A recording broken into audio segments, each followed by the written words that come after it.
주님께서 여러분과 함께 루카가 전한 거룩한 복음입니다.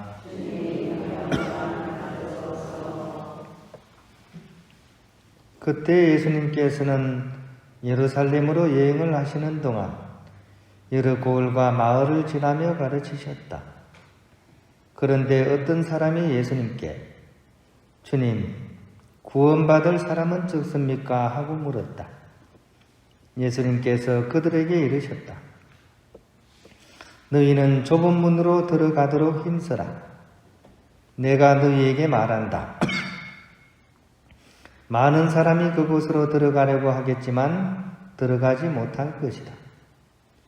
집주인이 일어나 문을 닫아버리면 너희가 밖에 서서 주님, 문을 열어주십시오 하며 문을 두드리기 시작하여도 그는 너희가 어디에서 온 사람들인지 나는 모른다 하고 대답할 것이다. 그러면 너희는 이렇게 말하기 시작할 것이다. 저희는 주님 앞에서 먹고 마셨고 주님께서는 저희가 사는 길거리에서 가르치셨습니다. 그러나 집주인은 너희가 어디에서 온 사람들인지 나는 모른다. 모두 내게서 물러가라. 불의를 일삼는 자들아 하고 너희에게 말할 것이다. 너희는 아브라함과 이삭과 야곱과 모든 예언자가 하느님의 나라 안에 있는데 너희만 밖으로 쫓겨나 있는 것을 보게 되면 거기에서 울며 이를 갈 것이다.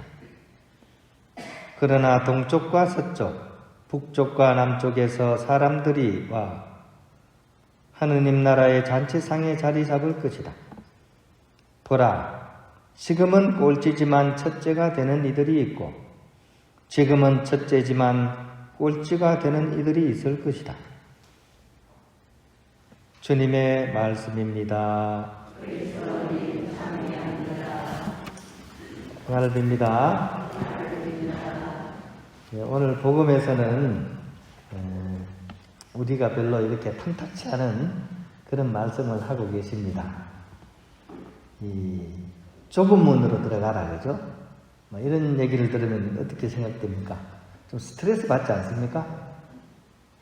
그죠? 좁은 문으로 들어가려면 어떻게 해야 돼요? 몸이 어떻게 해야 됩니까? 뚱뚱해야 됩니까? 슬림해야 됩니까? S라인이 돼야 됩니까? D라인이 돼야 됩니까?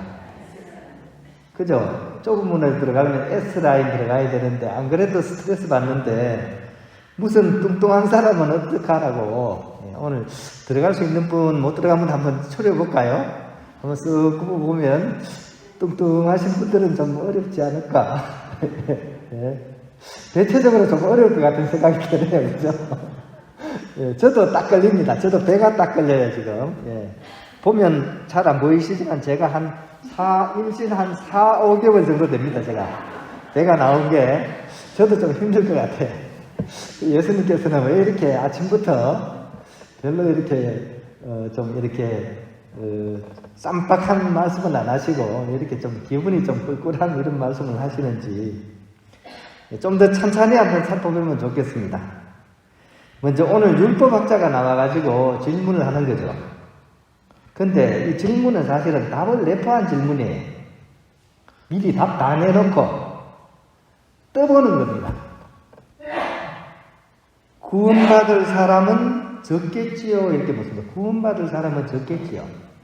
이 말 속에는 어떤 의미가 들어있을까요? 구원받을 사람은 적겠죠. 다르게 얘기하면 자랑하는 걸 수도 있어요. 그죠? 약간 뭐라 그럽니까? 우리가 재수없다 그러죠. 그죠? 재수없는 질문이에요. 그러니까 나 같은 사람은 구원은 이미 따놓은 당상인데 다른 저런 사람들은 아마 못 갈 거 아닙니까? 이런 얘기를 생각을 가지고 하는 질문이에요.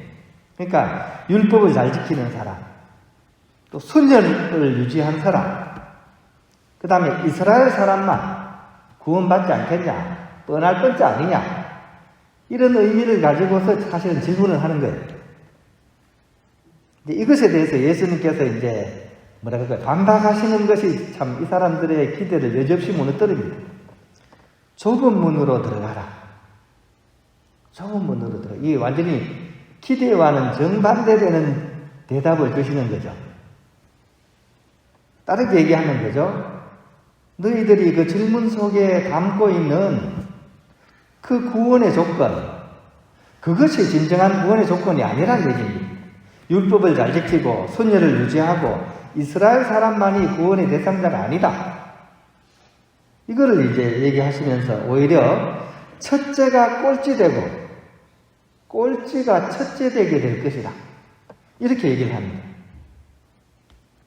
그러면 무엇이 이 꼴찌가 첫째 되게 하고 첫째가 꼴찌 되게 하는 요소일까요? 어떻게 하면 이 꼴찌가 1등을 하겠습니까? 이거는 이제 우리가 잘 알고 있는 거죠. 어떤 그런 조건이 아니라 삶의 행동을 통해서 우리가 구원을 향해서 나아간다는 거죠. 누가 내 어머니요 형제냐 할 때 바로 하느님의 뜻을, 하느님의 말씀을 실천하는 사람, 그런 사람이 결국 구원을 향해서 나아가는 거다. 태생 조건이, 주어진 조건이 구원을 이루는 것이 아니라 그 사람이 살아가는 삶의 어떤 결실이 구원을 향해서 나아가는 것이다. 이런 측면에서 이제 얘기를 하시는 겁니다. 바로 그런 것을 얘기하시면서 다른 조건들은 이제 접어야 된다. 딱지 접듯이 접어야 된다. 이렇게 얘기합니다. 따라서 우리가 알고 있는 거죠. 수도자라든지 또 신부님들이라든지 주교님, 교황님 이런 분들이 하늘나라를 가는 것이 아니라 진실되이 하느님의 말씀을 자기 삶의 자리에서 충실히 실천하는 사람, 그런 사람이 하느님 나라 가게 된다는 그런 예수님의 말씀입니다. 굉장히 가슴이 뻥 뚫리면서도 한편으로는 가슴이 덜컹거리게 만드는 그런 말씀이기도 하다는 얘기죠. 크게 떠벌리는 사람이 아니라, 그죠? 대한문, 시청 앞에 가면 큰 문이 있죠. 이게 대한문입니다.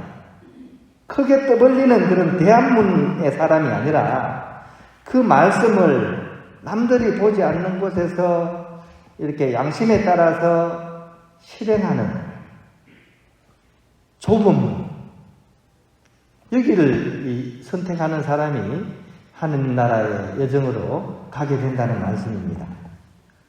이거는 이제 복음서에 나오는 남의 이야기가 아니라 가만히 성찰해 보면 바로 우리의 이야기, 나의 이야기입니다.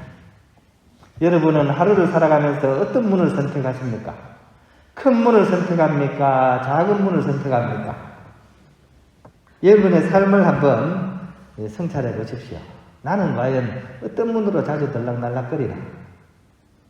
말하는 거 보면 딱 압니다. 말하는 거 보면. 하루 종일 맛깔스럽게, 그죠? 남을 비난하기는 쉬워요. 그죠? 하루 종일, 그죠? 이거는 지치지도 않아. 하지만 남을 살리는 말에는 너무나 인색한 우리들 아닙니까? 그죠? 감사주고 일으켜주는 그 한마디 립서비스도 할 수 있는데 그것도 아니잖아요. 앞에 얘기한 사람은 대한문이고 뒤에 얘기하는 사람은 소한문. 행동도 그렇습니다. 생색내는 행동은 크게 하죠. 이거는 데스특필해야 돼요. 내가 조금만 선행하고 나서 이거는 가톨릭 신문에 나야 된다고 생각합니다. 그죠? 하지만 조그만 선행에도 우리는 인색합니다. 우리가 자주 하는 얘기가 있죠. 누굴 좀 도와라 그러면 뭐라 그럽니까? 바로 내가 도움받을 사람인데 이렇게 생각하지 않습니까? 그러면서 남 도우는 데는 그렇게 인색합니다. 이게 전자는 대한문이고 후자는 소한문입니다. 신앙은 그런 의미에서 암기 지식이 아니라 실천으로서 완성되는 참 지식이라는 사실을 우리가 꼭 기억했으면 좋겠습니다. 비록 작은 것이지만 날마다 우리가 그 작은 것을 선택하고 실천할 수 있었으면 좋겠습니다. 그것이 바로 좁은 문으로 들어가는 그런 길목입니다. 그리고 그런 우리의 선택과 그 실행하는 삶이 이 시대가 사실은 진정으로 필요해야 하는 것들입니다. 우리가 살아가는 시대는 어떤 시대입니까? 큰 것만을 추구하는 시대입니다. 그죠? 물건도 어떻습니까? 요즘 물건 부족합니까? 안 부족하죠? 엄청나게 찍어냅니다. 그리고 어떻게 합니까? 다 사게 만들죠. 다 사게, 어떻게든 사게 만듭니다. 그래야지 지금 우리 사는 세상이 굴러갑니다. 후기 자본주의 시대는 소비하지 않으면 이게 설 수가 없는 그런 시대이기 때문에 어떻게든 소비하게 만들어요. 그래서 여러분들 호주머니에 다 갖고 있잖아요. 이게 뭡니까? 저는 없습니다. 이게 뭐죠?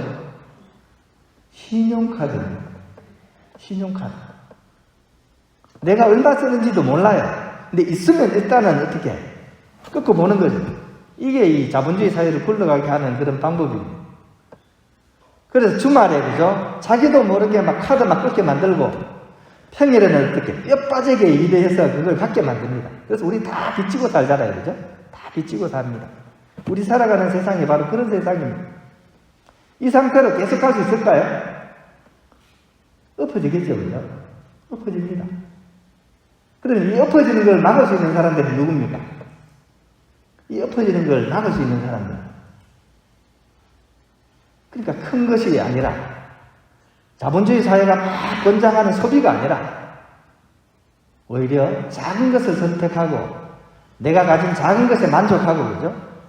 그 작은 것이지만 나 혼자가 아니라 이웃을 향해서 나누면서 살아가려는 사람, 이런 사람들의 힘이 모여가지고 어떻게 이 세상에 하느님 나라가 다가올 수 있도록 만드는 그런 기초를 이렇게 잡는 것이 되는 거겠죠. 그죠? 너무 장황하게 얘기하면 이제 여러분들이 저를 째려보실 것 같아서 이쯤에서 마치도록 하는데, 일단 우리 복음이 얘기하는 좁은 문으로 들어가라, 이 말씀을 마음에 새기면서 작은 것, 좁은 것을 바라보고 선택하는 그런 우리가 되어야 됐으면 좋겠습니다. 작은 것이 아름답다. 또 좁은 것이 아름답다. 정말 그렇게 바라볼 수 있을 때 그걸 선택하는 거거든요. 오늘 바로 그런 작은 것의 아름다움을 한번 살펴보는 그런 하루가 되었으면 좋겠습니다. 집으로 돌아가시다가 시멘트 사이에서도 그죠? 막 이렇게 최선을 다해서 피는 꽃 한 송이 있을 겁니다. 그죠?